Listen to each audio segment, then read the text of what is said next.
গুরুদেব, আজ আমি খুব দ্বিধায় আছি। মনে একটা প্রশ্ন বারবার খোঁচা দেয়। মানুষ সবাই বলে জীব হত্যা পাপ, কাউকে মারা পাপ, কিন্তু তারাই আবার মাংস খায়, প্রাণীর দেহ খায়। কেউ আবার যুক্তি দেয়, আমি তো মারিনি, শুধু খাচ্ছি। তাহলে গুরুদেব, যে হত্যা করে আর যে খায়, দুজনের পাপ কি আলাদা, নাকি দুজনই একই পাপের অংশ? আমি জানতে চাই, গীতার আলোয় সত্যটা কি? মা, তুমি আজ যে প্রশ্নটি করেছ, এটা শুধু একটি সাধারণ দার্শনিক প্রশ্ন নয়। এটা সেই প্রশ্ন যা মানুষের আত্মাকে জাগায়, বিবেককে আলো জ্বালায়। গীতা মানুষের জীবনকে শুধু নিয়ম দিয়ে চালায় না। গীতা মানুষের মনকে সুস্থ, নির্মল ও করুণাময় করে। তুমি শুনে রাখো, গীতা বলে, অহিংসা পরম ধর্ম, অহিংসাই সর্বোচ্চ ধর্ম। অহিংসা মানে শুধু কাউকে না মারা নয়, অহিংসা মানে কাউকে কষ্ট না দিয়ে বাঁচা, অন্যকে দুঃখ দিয়ে নিজের সুখ না খোঁজা। এটাই প্রকৃত ধর্ম। গুরুদেব, কিন্তু কেউ যদি নিজে না মেরে শুধু খায়, সে কি পাপী? মা, গীতা খুব সূক্ষ্ম জ্ঞান দেয়। কৃষ্ণ শুধু বাহ্যিক কাজ দেখে বিচার করেন না। কৃষ্ণ বিচার করেন চাহিদা, উদ্দেশ্য ও মনোভাব। এখন ভাবো, একজন প্রাণী হত্যা করছে জীবন যাপনের জন্য, অন্যজন তার সেই হত্যার ফল উপভোগ করছে আনন্দের জন্য। গীতা বলে, যে অন্যায়কে সমর্থন করে সে অন্যায়ের অংশ হয়। তুমি মাংস খাও, তুমি কিনছ, তুমি চাহিদা তৈরি করছ, তাহলে হত্যাকারী কি একাদশী? না মা, হত্যা থামবে তখনই যেদিন ভোগের ইচ্ছা থামবে। হত্যাকারী শুধু হাত চালাচ্ছে, কিন্তু তাকে চালাচ্ছে ভোক্তার ইচ্ছা। মানে গুরুদেব, যে খায় সে নীরবে হত্যাকে সমর্থন করছে? হ্যাঁ মা, এটাই গীতার কঠিন সত্য।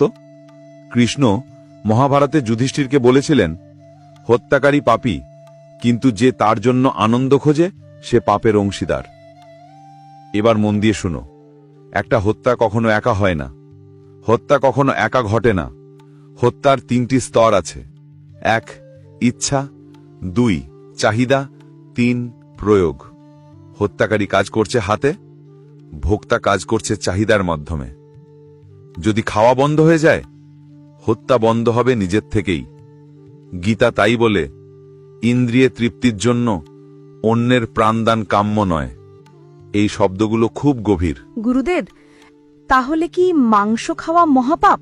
মা, মহাপাপ এই শব্দটি কঠিন। গীতা মানুষকে দোষী করতে আসে না, গীতা মানুষকে জাগাতে আসে। গীতা বলে, খাদ্য 3 প্রকার। সাত্ত্বিক খাদ্য মনে শান্তি আনে, হৃদয় পবিত্র করে, অন্যের কষ্ট নেই। রাজসিক খাদ্য উত্তেজনা বাড়ায়, লোভ উন্নত করে, ইচ্ছা বাড়ায়।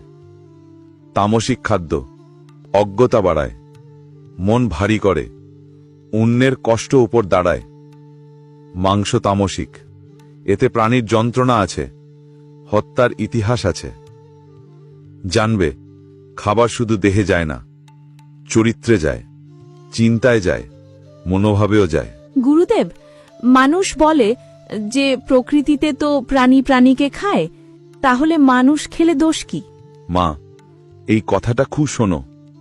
প্রকৃতিতে যে এক পশু আরেক পশুকে খায়, সেটা তার স্বভাব, তার ধর্ম। বাঘের ধর্ম হলো হত্যা, শকুনের ধর্ম হলো মৃতদেহ খাওয়া। কিন্তু মানুষের ধর্ম হলো করুণা, মানুষের ধর্ম হলো বিবেক, মানুষের ধর্ম হলো অহিংসা।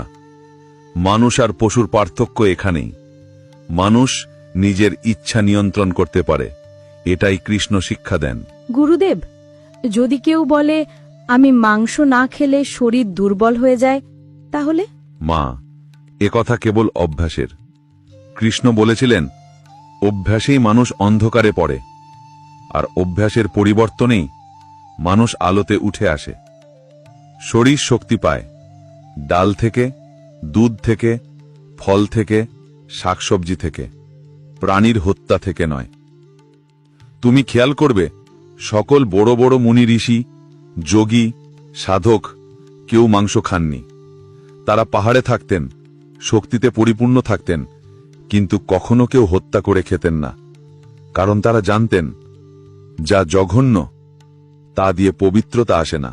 গুরুদেব, যদি কেউ মাংস খাওয়া ছেড়ে দিতে চায়, সে কিভাবে শুরু করবে? মা, শুরুটা খুব সুন্দর, একদিনেই কিছু ছাড়তে হয় না। কৃষ্ণ বলেন, কাজ ধীরে ধীরে শুরু করো, উদ্দেশ্য পরিষ্কার রাখো, মন নিজেই পথ দেখাবে।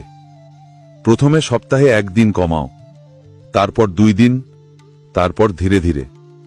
যেদিন তোমার মনে দয়া বাড়বে, সেদিন তোমার জীব আর প্রাণীর মাংস চাবে না, তোমার মন আর সইবে না কষ্টের খাবার।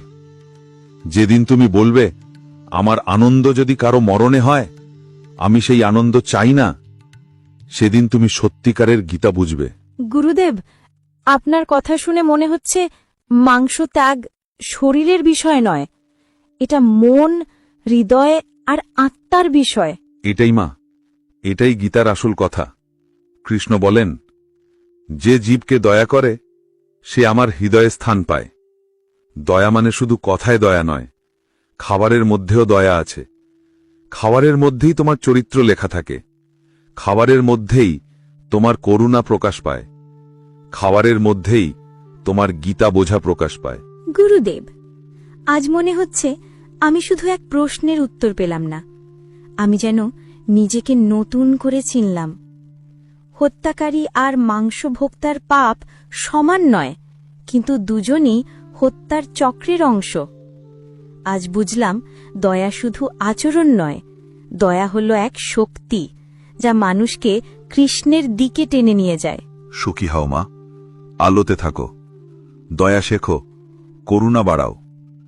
তুমি যে করুণাময় পথ বেছে নেবে, সেই পথই তোমাকে কৃষ্ণের হৃদয়ের কাছে নিয়ে যাবে।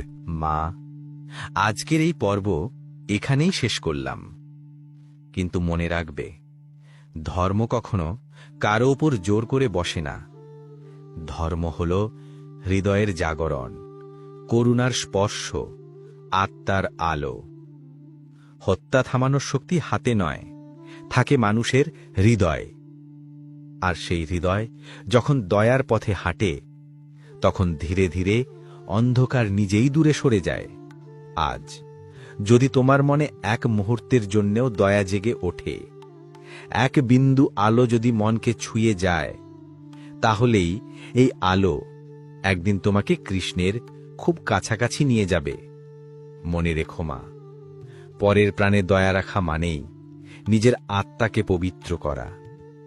সর্বদা করুণায় থেকো, অহিংসায় থেকো, শান্তির পথে থেকো। কৃষ্ণের কৃপা তোমার ওপর থাকুক। জয় শ্রীকৃষ্ণ।